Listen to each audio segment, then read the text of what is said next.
PB Ayush. Welcome, sir. Give a big round of applause for our chief guest. And Professor Dr. Jawahar Jahangir, Pro Vice Chancellor. Dr. Madan Mohan Chaturvedi, Vice Chancellor, SDT University. And Dr. Bharat Boyar, Additional Director, Chaudhary Brahm Prakash Charak Sansthan, Delhi. Welcome everyone. बैठने के लिए बोलना, बैठने के लिए बोलने ने. आइए. He is an academician. He is truly a great academician. He has been a Dean Academic Affairs, Dean Faculty of Ayurveda, Principal Director at Mahila Vishwavidyalaya and as well as at a number of other institutions. Now he is working in the Medical Plant Board of India for the last 2 years. And it is our privilege and it is a matter of pride for all of us that the person of that dignity is sitting with us today. So let us have a big applause for Dr. Maheshji, who has spared his time from that much of busy schedule of him. I know his schedule is quite busy still. I was listening to some telephone from the Secretary Ayush regarding some file, and he has said excuse for that the same, that I am busy in the SGD. So I really, sir, thank you very much on the behalf of Dr. Pooja Pant as well as on the behalf of Faculty of Ayurveda that we have given you this time. So, Ashwinda, you are listening this morning. I don't say anything. I just like to request you to listen to Dr. Mahesh Dadich, to his words. Actually, he has so many matters to disclose, which is not possible to disclose within that much of short span. But whatsoever he can share his views, because cultivation, medicinal plant, agriculture, GMP, there are so many things on which he is working upon. So I like to request the Honorable Chief Guest, Dr. Mahesh Dadich, so please come on this dais and just share your ideas and views with the audience. Thank you.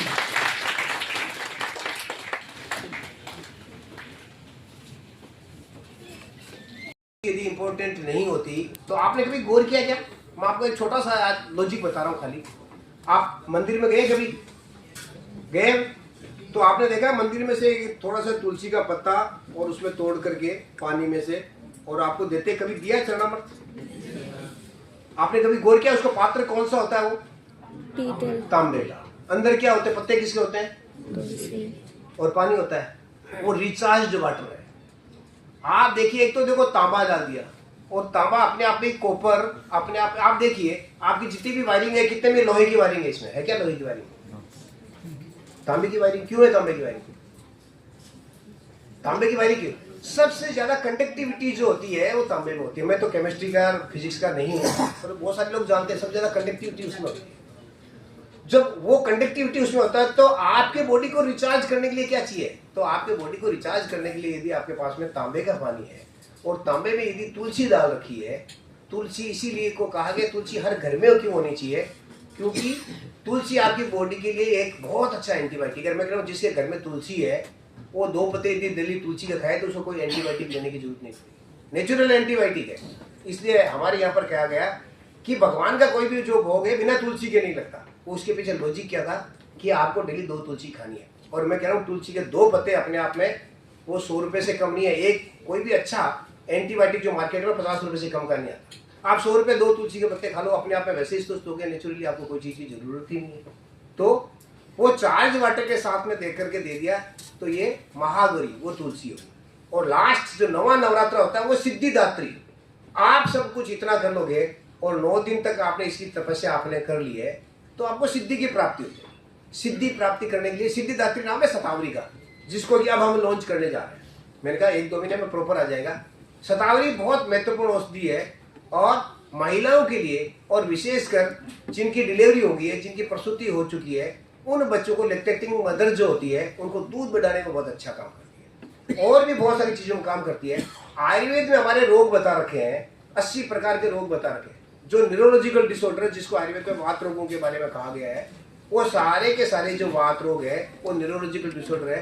और आप लोगों को कभी आयुर्वेद के पंचकर्म कराने का कभी कोई अवसर आपको मिला है तो आपने देखा होगा महानारायण तेल नाम सुना होगा. नारायण नाम तुलसी इसी का शतावरी का ही है. वो महानारायण इसी से बना, तो आप इसका प्रयोग कर सकते हो. तो ये 9 नवरात्रे भी हमारे 9 मेडिसिनल प्लांट से जुड़े हुए हैं. इसीलिए हमारे यहाँ जो पंचक्रम यानी पंचकर्म कराने का जो विशेष विधान है, यानी बॉडी की सर्विस करवानी, आप इस तरह के मेडिसिनल प्लांट दीजिए। तो वासंतिक और शारदीय जो नवरात्रि होते हैं, इन 2 समय पे विशेष प्रकार के पंचकर्म होते हैं। इसमें कफ के दोष का शमन करने के लिए पंचकर्म होता है, और शरद ऋतु में पित्त का शमन करने के लिए होता है, और शतावरी का प्रयोग करते तो वात को शमन करने के लिए होता है।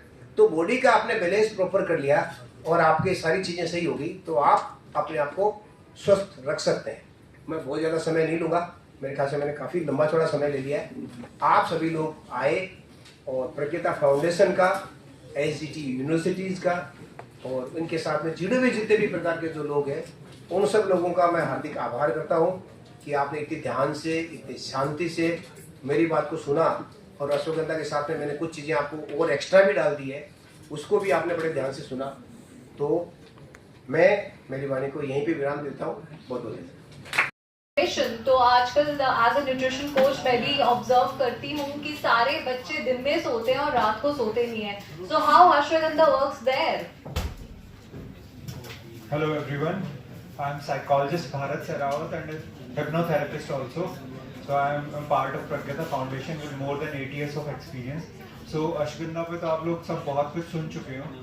मैं एक छोटी सी हैबिट बोलूँगा, लाइक 2 चीज़ें बोलूँगा जो सबसे ज़्यादा इंपॉर्टेंट होती हैं about sleep.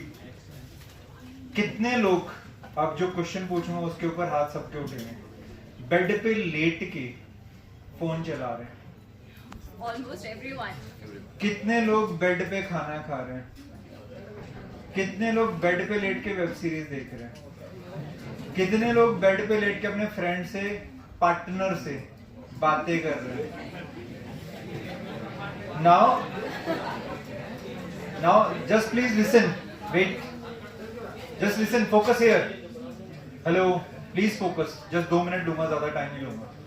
Now understand one thing, बहुत सारे लोगों को my specialization is in anxiety, sleep, depression and stress. What the issue is, सारे लोग मेरे पास कंप्लेन लेके आते हैं रात को बहुत एंजाइटी होती है। एक्चुअली क्यों हो रही होती है? और स्लीप नहीं आ रहा होता। एक स्लीप लेटेंसी टर्म होता है, स्लीप लेट आना, मतलब आप बेड पे लेटे हो, 5 मिनट में आपको नींद आ जानी चाहिए, मैक्सिमम 10 मिनट्स, बट वो नहीं आ रही। क्यों नहीं आ रही है? जब आप बेड के साथ एक कनेक्शन बनता है। वो कनेक्शन क्या बनता है? सिंपल थ्योरी, आप बेड पे लेटे हो, ब्रेन क्या सोचेगा? ये फोन चलाएगा, ये वेब सीरीज देखेगा, ये पार्टनर से बात करेगा, ये क्या करेगा? खाना खाएगा। अब हर एक उसमें माइंड 5-5 मिनट देता है। 25 मिनट चले गए, 25 मिनट में कोई ना कोई थॉट तो आ गया, या कोई रील में चले गए। द प्रॉब्लम इज दैट वो स्लीप डिलेड हो गया। Now the next important thing is, sleep के 3 विंडो होते हैं। One is at, if you are sleeping at a fix time, like suppose I sleep at 10 o'clock, then first window will open at 10 o'clock। Within 15 minutes अगर मैं bed पे नहीं जाता हूं तो मेरा वो विंडो क्लोज हो जाएगा। अब अगले 1 से 1.5 घंटे तक मुझे नींद नहीं आएगी। I just keep yawning. So if you are following ashwagandha और एनीथिंग ऑल्सो, एक मेलेटिन नाम का केमिकल भी रिलीज होता है बॉडी में, जो अगर हम फोन ज्यादा यूज कर रहे हैं तो उसकी वजह से ब्लू रेज, तो सब बता। बट एक ये 5 हैबिट, आप कुछ भी यूज करो बट ये 5 हैबिट, फोन यूज नहीं करना, आपने बेड पे लेट के टीवी नहीं देखना। नेक्स्ट विंडो जो ओपन होगा वो 1.5 to 2 hours के बाद होगा। Means 10 o'clock first window, second window will open around 12 o'clock। So 12 to 12:15 के बीच में अगर आप नहीं सोते हो, देन अगले 1-1.5 घंटे आपको नींद नहीं आएगी। फिर आपका विंडो ओपन होगा 2 o'clock। इसीलिए बहुत सारे स्लीप के 3 विंडो का ध्यान रखो। आपका जो फिक्स टाइम है उस पर सो जाओ और इन चीजों को अवॉइड करो। स्ट्रेस, एंजाइटी, इन टॉपिक के ऊपर बहुत कुछ बोल सकते हैं, अश्वगंधा के ऊपर भी बहुत कुछ बोल सकते हैं। But if you take these things also, ashwagandha भी ले रहे हो बट आप रूटीन को फॉलो नहीं कर रहे, बेड पे बैठ के रील देख रहे हो। एक और मजेदार चीज मैं बताता हूँ, being a therapist I am going to say a very drastic thing that you may get shocked. If somebody is drinking an alcohol every day at the age of 20, उनका लीवर, किडनी खराब होगा by the age of 40-45, क्योंकि liver 70-80 साल तक बना है चलने के लिए। But if somebody start watching a reel for 2 weeks for 20 minutes, एक टॉपिक आता है स्पैन ऑफ अटेंशन, वो खत्म हो जाएगा। तो आपका स्ट्रेस भी गया, आपकी स्लीप भी गई, आपकी बॉडी में इश्यूज आ रहे हैं। तो स्लीप के ऊपर ये सारे इश्यूज आ रहे हैं, आप वो चीजें ले भी रहे हो बट आपको बहुत ज्यादा प्रॉब्लम आ रही है। So here I am ending up, but ये चीजें भी साथ में फॉलो करो, जो नॉलेज दिया है लोगों ने उसके साथ इन चीजों को फॉलो करो। बेड पे कोई काम मत करो सोने के अलावा, बेड का एसोसिएशन से सोना चाहिए। Okay, I think that's all. Sleep का होगा, एक हरियाणवी कहावत है, वो खाप उतरी भूख और सो उतनी नींद। हेलो, एक कहावत है हरियाणवी में, खाओ उतनी भूख और सो उतनी नींद। मर्जी है तारी, लेकिन पढ़ाई के साथ अभी मैम का जो क्वेश्चन था, सर का जो रिप्लाई था कि हम दिन में सो जाएं और रात को जागते रहें, तो हमारा जो क्लॉक ऑर्गन क्लॉक जो रिदम वो बिगड़ जाएगा और आपका स्वास्थ्य पूर्ण रूप खराब हो जाएगा। रात बनी है सोने के लिए, इसमें कतई कोई दोहराई नहीं है। 6 से 8 घंटे नींद चाहिए, लेकिन आप देखेंगे अपने डिपार्टमेंट में जो टॉपर बच्चे हैं, अब ये आपके थॉट के साथ कनेक्टिविटी है। आप कितना सोना चाहते हो, कितना पढ़ना चाहते हो, नहीं तो क्या किताब हाथ में ली असंबंध लेने की जरूरत को नींद आ जाए, ये बात भी है। किताब भी असंबंधा से ज्यादा असर करती है। यदि हम इंटरेस्टेड नहीं है, जहां हमारा इंटरेस्ट नहीं है, तो किताब लेते नींद आती, यहाँ बैठे बैठे सो जाओ, बेड पर जाने की जरूरत को नहीं है ना ऐसा। तो मेरा कहने का भाव ये है, आप कंज्यूम यदि अश्वगंधा कंज्यूम करना है तो रात को सोते वक्त दूध के साथ कंज्यूम करें। ये आपकी स्लीप को, ठीक है, डीप, जिसको हम रैम और नॉन रैम जो स्लीप बोलते हैं, ठीक है, एक गहरी नींद देता है आपको, ताकि 2 से 4 घंटे में आपकी नींद पूरी हो जाए। इस प्रकार से आप अश्वगंधा को कंज्यूम करें, यहाँ पे अश्वगंधा काम करेगा। एक बात और कहना चाह रहा था कि भाई अश्वगंधा की जो खेती थी वो मैं करने लग रहा हूँ, हमने की हुई है। दूसरा सवाल था कि मिलेगा क्या, कोई एग्जाम्पल दो।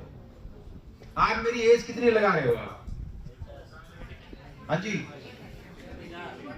हाँ वो साथी ठीक बोल रहे हैं, 50। 14 नवंबर को मेरे पूरे 50, लेकिन मुझे लगता को नहीं मैं बुढ़ा हो गया कि मुझे लगता नहीं, ऐसा फील नहीं होता है, एनर्जी बड़ी रहती है। ये अश्वगंधा मैं यूज करता हूँ। ठीक है साथियों, बहुत धन्यवाद। नमस्कार, ये खबर गुरुग्राम में एसजीटी विश्वविद्यालय की खबर। जी हाँ, खबर को सुनने के लिए आपसे निवेदन की, यदि आपने हमारे चैनल को सब्सक्राइब नहीं किया है तो कृपया करके आपके अपने चैनल को सब्सक्राइब करना ना भूलें। तो क्या है बड़ी खबर एसजीटी विश्वविद्यालय की? जी हाँ, एसजीटी विश्वविद्यालय गुरुग्राम में प्रज्ञता फाउंडेशन द्वारा एक ज्ञानवर्धक, सार्थक और प्रेरक कार्यक्रम का आयोजन किया गया। यह कार्यक्रम आयुष मंत्रालय के राष्ट्रीय औषधीय पादप बोर्ड द्वारा अश्वगंधा जड़ी बूटी के स्वास्थ्य संवर्धक के रूप में उपयोग के बारे में जागरूकता फैलाने के लिए आर्थिक रूप से समर्पित था। उद्घाटन सत्र प्रख्यात गणमान्य व्यक्तियों द्वारा दीप प्रज्वलन के साथ आयोजित किया गया। मुख्य अतिथि professor doctor Mahesh Kumar Dadhich, CEO NMPB. Ayush मंत्रालय ने जड़ी बूटी और औषधीय पौधों के उपयोग के प्रति अपना समर्थन और मार्गदर्शन व्यक्त करते हुए मुख्य भाषण दिया। विशिष्ट अतिथि डॉक्टर मदन मोहन चतुर्वेदी, कुलपति एसजीटी विश्वविद्यालय, और प्रोफेसर डॉक्टर भरत भोयर, अतिरिक्त निदेशक चौधरी ब्रह्म प्रकाश चरक संस्थान ने वरिष्ठ संकाय एनएमपीबी के सदस्यों, छात्रों, किसानों और कई अन्य लोगों के समूह को संबोधित किया। प्रारंभिक भाषण प्रज्ञता फाउंडेशन के संस्थापक और अध्यक्ष सुश्री ममता यादव ने दिया। मेजबान पोषण विशेषज्ञ साक्षी सिप्पी और युवा उद्यमी देव्यांशी यादव ने दर्शकों का स्वागत किया।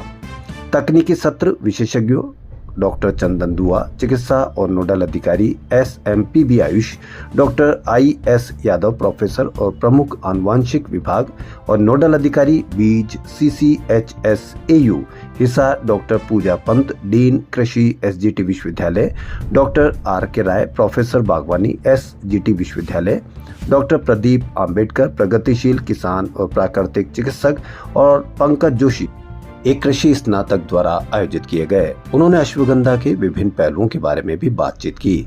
दिन को इंटरैक्टिव बनाए रखने के लिए एक ऑनलाइन प्रश्नोत्तरी भी आयोजित की गई, जिसके बाद अश्वगंधा एक स्वास्थ्य संवर्धक पर सार का विमोचन किया गया।